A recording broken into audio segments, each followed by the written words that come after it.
নমস্কাৰ news 18ৰ digital লাইভত মই সৌৰভ গাৰ্গ 6 মেত পশ্চিমবংগত সংঘটিত হোৱা এটা হাই প্ৰফাইল হত্যাকাণ্ড পশ্চিমবংগৰ বিজেপিৰ প্ৰথম মুখ্যমন্ত্ৰী শুভেন্দু অধিকাৰীৰ ব্যক্তিগত সহায়ক আছিল চন্দনাথ ৰাথ আৰু তেখেতৰ হত্যাৰ লগত জড়িত তিনিজন সাব শুটাৰক উত্তৰ প্ৰদেশৰ পৰা গ্ৰেপ্তাৰ কৰা হৈছে দুজনক উত্তৰ প্ৰদেশৰ পৰা গ্ৰেপ্তাৰ কৰা হৈছে আৰু এজনক বিহাৰৰ পৰা গ্ৰেপ্তাৰ কৰা হৈছে এই হাই প্ৰফাইল হত্যাকাণ্ডটোত এটা ডাঙৰ সাফল্য বুলি ক'ব লাগিব পশ্চিমবংগ সিআইডি কাৰণে পশ্চিমবংগ আৰক্ষীৰ কাৰণে কাৰণ 6 মেত পশ্চিমবংগৰ মধ্যম খণ্ডত নিৰ্বাচনী প্ৰচাৰৰ যি ঢাক ঢোল বাজি আছিল প্ৰত্যেকটো ৰাজনৈতিক দলে নিৰ্বাচনী প্ৰচাৰ চলাই আছিল সেইখিনি সময়তেই এখন নিৰ্বাচনী প্ৰচাৰ সামৰি নিজ সমষ্টিৰ পৰা পাৰ্টিৰ কাৰ্যালয়লৈ গৈ থকা সময়তে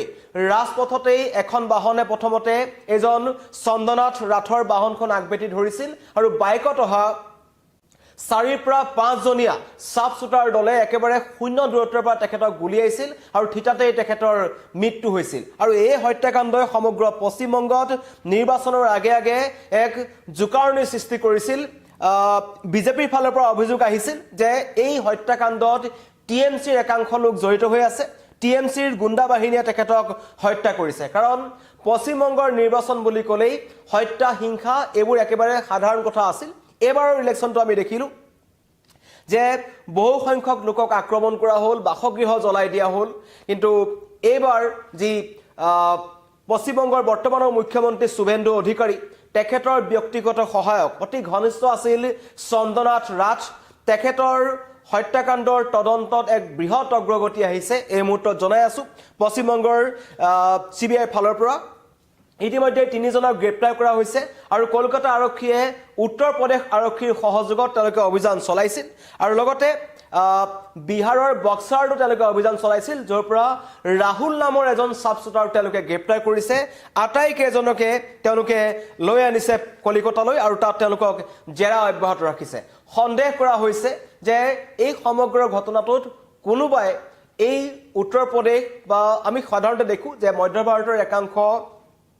কুখ্যাত অপৰাধী কিছুমান হত্যাকাণ্ডত জড়িত থাকে মানে তেওঁলোকক টকাৰ বিনিময়ত তেওঁলোকক হত্যা সংঘটিত কৰিবলৈ দিয়া হয় যেটো সুপাৰি দিয়া হয় বুলি কোৱা হয় এক প্ৰকাৰ আৰু সন্দেহ কৰা হৈছে যে চন্দনাথ ৰাথৰ যেটো হাই প্ৰফাইল হত্যাকাণ্ড সংঘটিত হল এই হত্যাকাণ্ডটো কিন্তু সুপাৰি কিলিগৰ ব্যৱহাৰ কৰা হৈছিল বা সুপাৰি কিলাৰ ব্যৱহাৰ কৰা হৈছিল উত্তৰ প্ৰদেশৰ পৰা অনা হৈছিল এই হত্যাকাৰী যিসকলে নিচেই কাখৰ পৰা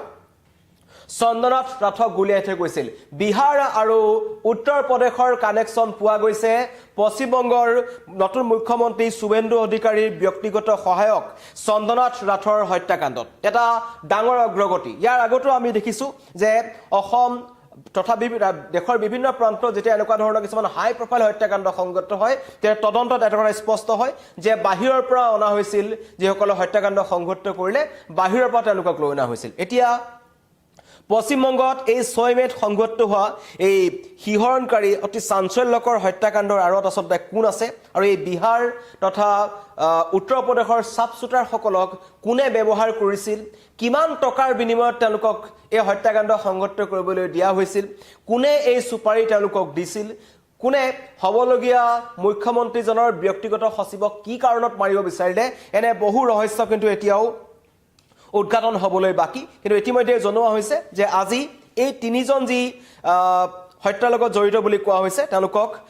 পূৰ্ব পৰিকল্পিত হত্যাকাণ্ড বুলি কোৱা হৈছে তেওঁলোকক আজি পশ্চিমবংগলৈ অনা হল আৰু বৰাছাত আদালতত হাজিৰ কৰা হ'ব আৰু তেওঁলোকক পুনৰ আৰক্ষীয়ে ট্ৰেনজিট ৰিমাণ্ডত ল'ব বিচাৰিব আৰক্ষীৰ জিম্মাত তেওঁলোকক বিচাৰিব যাতে অধিক সোধা পোছা কৰিব পাৰে কেতিয়া তেওঁলোক পশ্চিমবংগলৈ আহিছিল কাৰণ কটকটীয়া কৰা হৈছিল নিৰাপত্তা ব্যৱস্থা কাৰণ আগতীয়াকৈ আৰু এবাৰ যেটো পশ্চিমবংগত সৌদিখে গেৰুৱা হৈ পৰিল 15 বছৰীয়া মমতা বেনাৰ্জীৰ যি শাসন আছিল একাংশই ক'ব বিচাৰিছিল যে পশ্চিমবংগত টিএমচিৰ সময়ছোৱা তাত গুণ্ডাৰাজ চলি আছে আৰু সেই গুণ্ডাৰাজৰ অন্ত পৰিব লাগে বুলি কৈ এবাৰ বিজেপি চৰকাৰ তালৈ পশ্চিমবংগৰ ৰাইজে তেওঁলোকক আনিছে কিন্তু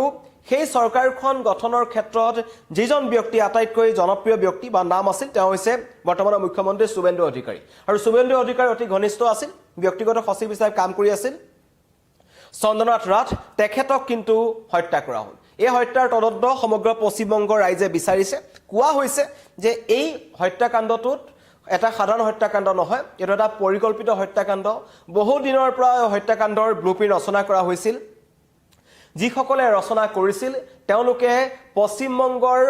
যিসকল সুপাৰী কিলাৰ আছে বা তেনেকুৱা ধৰণৰ অপৰাধজনিত ঘটনাত সংঘটিত কৰা অপৰাধী আছে তেওঁলোকক ব্যৱহাৰ কৰা নাছিল। তাৰ বিপৰীতে তেওঁলোকে ব্যৱহাৰ কৰিছিল উত্তৰ প্ৰদেশ আৰু বিহাৰৰ চাব শ্বুটাৰ। কাৰণ প্ৰথমতে যি তিনিজনক গ্ৰেপ্তাৰ কৰা হৈছে তেওঁলোক হৈছে উত্তৰ প্ৰদেশৰ আৰু এজন হৈছে বিহাৰৰ বক্সাৰৰ, তেওঁৰ নাম হৈছে ৰাহুল। তেওঁলোকক ইতিমধ্যে খুটা পোছাৰ কাৰণে কলিকতালৈ অনা হৈছে। আজি বৰাছাত আদালতত তেওঁলোকক হাজিৰ কৰা হ'ব আৰু হাজিৰ কৰাৰ পাছতে এই হাই প্ৰফাইল হত্যাকাণ্ডৰ আটাইকেইটাকে সোধা পোছা কৰা হ'ব। ইয়াৰ মাষ্টাৰ মাইণ্ড কোন, কিমান দিনৰ পৰা পশ্চিমবংগত তেওঁলোক আছিল, সেই যিখন বাহন আছিল, যিখন XUV বাহনেৰে চন্দ্ৰনাথ ৰাথৰ বাহনখন আগভেটি ধৰা হৈছিল, সেই যিখিনি ঠাইত আগভেটি ধৰা হৈছিল কিমান সময়ৰ পৰা তাত তেওঁলোকে খাপ পিটি আছিল, তেওঁ যে সেই পথেৰে আহিব সেই কথা কোনে এই সুপাৰী কিলাৰ বা হত্যাকাৰীসকলক প্ৰতিটো মুহূৰ্তৰ খবৰ দি আছিল, সেইবোৰ তদন্তত কিন্তু এতিয়া কলকাতা আৰক্ষী নামি পৰিছে। CBI তদন্ত ঘোষণা কৰা হৈছে আৰু ইতিমধ্যেই শুভেন্দু অধিকাৰীৰ ফালৰ পৰা কোৱা হৈছে যে যেহেতু মুখ্যমন্ত্ৰী তেখেত এতিয়া পশ্চিমবংগৰ, এই সমগ্ৰ ঘটনাৰ উচিত তদন্ত হ'ব আৰু হত্যাকাৰী কোনো কাৰণত সাৰি যাব নোৱাৰিব। কিন্তু নিৰ্বাচনী প্ৰচাৰ সামৰি পাৰ্টি কাৰ্যালয়লৈ গৈ থকাৰ সময়তে যিটো ঘটনা সংঘটিত হ'ল, সেই ঘটনাই কিন্তু পুনৰবাৰ প্ৰমাণ কৰিছে যে ইয়াত এটা ৰহস্য আছে। কোনোবা পাৰ্টিৰ ভিতৰৰ মানুহ আছে নেকি যি চন্দ্ৰনাথ ৰাজ যে সেই বাটেৰে যাব, নিৰ্বাচনী কাৰ্যালয়লৈ যায় যে পুনৰ তেওঁ ঘূৰি যাব, সেইখন বাহনতে যে তেওঁ যাব, সেই কথাবোৰ আচলতে গোপনে কোনোবাই এই হত্যাকাণ্ড সংঘটিত কৰা দলটোৰ হাতত দিছিল। আৰু যিকেইখন বাইক উদ্ধাৰ হৈছিল আচলতে, কাৰণ হত্যাকাণ্ডত বাইক ব্যৱহাৰ কৰা হৈছিল যাতে হত্যাকাণ্ড সংঘটিত কৰি সেই স্থানৰ পৰা মুহূৰ্ততে হত্যাকাৰী পলাই যাব পাৰে। আৰু সেইকাৰণে সেই যিকেইখন বাইক উদ্ধাৰ হৈছিল ৰেল ক্ৰছিঙৰ মধ্যখণ্ডৰ প্ৰায় য'ত হত্যাকাণ্ড সংঘটিত হ'ল তাৰ পৰা প্ৰায় 1 কিলোমিটাৰ দূৰত্বত এখন বাইক উদ্ধাৰ হৈছিল, যিখন সেই হত্যাকাণ্ডত ব্যৱহৃত কৰা হৈছিল বুলি প্ৰত্যক্ষদৰ্শীয়ে কৈছিল। একেবাৰে ক্ষীণ আছিল হত্যাকাৰী কেইজন, সেইটো কথা কোৱা হৈছিল। হেলমেট পৰিধান তেওঁলোকে কৰি আছিল। সেই বাইকসমূহৰ কিন্তু যি চেচিছ নাম্বাৰ থাকে, ইঞ্জিনৰ নাম্বাৰ থাকে, সেইসমূহ আগতীয়াকৈ মোহাৰি পেলোৱা হৈছিল। সেইবোৰলৈ চাই লক্ষ্য কৰিব পাৰি যে দীৰ্ঘদিনৰ পৰা এই হত্যাকাণ্ডৰ পৰিকল্পনা চলিছিল যাতে কোনো ধৰণৰ ক্লু পশ্চিমবংগ বা কলকাতা আৰক্ষীৰ হাতত নালাগে। কিন্তু অপৰাধী যিমানেই যি নহওক, যিমানেই তেওঁলোক আগবঢ়া নহওক কিয়, যিমানে চতুৰ নহওক কিয়, কিন্তু আৰক্ষীৰ হাতত তেওঁলোকে কিবা নহয় কিবা ক্লু এৰি থৈ যায়। আৰু এই ঘটনাটো একেটাই ঘটনা সংঘটিত হৈছে। পশ্চিমবংগ আৰক্ষীয়ে সমগ্ৰ ঘটনাৰ যেতিয়া তদন্ত কৰিছিল তেওঁলোকে ক্লু লাভ কৰিছিল যে বহিৰাজ্যৰ চাব শ্বুটাৰ ইয়ালৈ আহিছিল, যিটো আমি অসমতো দেখিছিলোঁ। গুৱাহাটী মহানগৰীত কেইবাটাও হত্যাকাণ্ডত বা এনেকুৱা ধৰণৰ ৰহস্যজনক গুলীচালনাৰ ঘটনাত বিহাৰ বা উত্তৰ প্ৰদেশৰ পৰা অহা একাংশ চাব শ্বুটাৰ বা সুপাৰী কিলাৰ জড়িত হৈ থাকে। টকাৰ বিনিময়ত দেশৰ বিভিন্ন প্ৰান্তত গৈ তেওঁলোকে এনেবোৰ ঘটনা সংঘটিত কৰি থৈ আহে। আৰু পশ্চিমবংগৰ যি 6 মে'ত ঘটনা সংঘটিত হ'ল, সেই হত্যাকাণ্ডটো তেনেকুৱা ধৰণৰ ক্লু এতিয়া আহিছে আৰু সেই তদন্ত চলি আছে। আজি কিছু সময় পিছতে তেওঁলোকক লৈ যোৱা হ'ব যি বৰাছাত আদালত আছে, তাত তেওঁলোকক হাজিৰ কৰা হ'ব আৰু পুনৰ তেওঁলোকক আৰক্ষীয়ে নিজৰ জিম্মাত ল'ব, সোধা পোছা কৰিব। আৰু প্ৰথমতে কোৱা হৈছে যে পশ্চিমবংগৰ বৰ্তমানৰ এই নৱনিৰ্বাচিত মুখ্যমন্ত্ৰীজনৰ আটাইতকৈ বিশ্বাসযোগ্য সহায়কৰ প্ৰাণ কাঢ়ি ল'বলৈ কোনে সাহ কৰিলে, পশ্চিমবংগৰ কোন মানুহে এই ঘটনা সংঘটিত কৰিলে। কাৰণ শেহতীয়াকৈ TMCৰ ওপৰত সকলোৰে চকু আছে। TMCয়ে এই যিহেতু এবাৰ নিৰ্বাচনৰ ফলাফল ঘোষণাৰ পাছতেই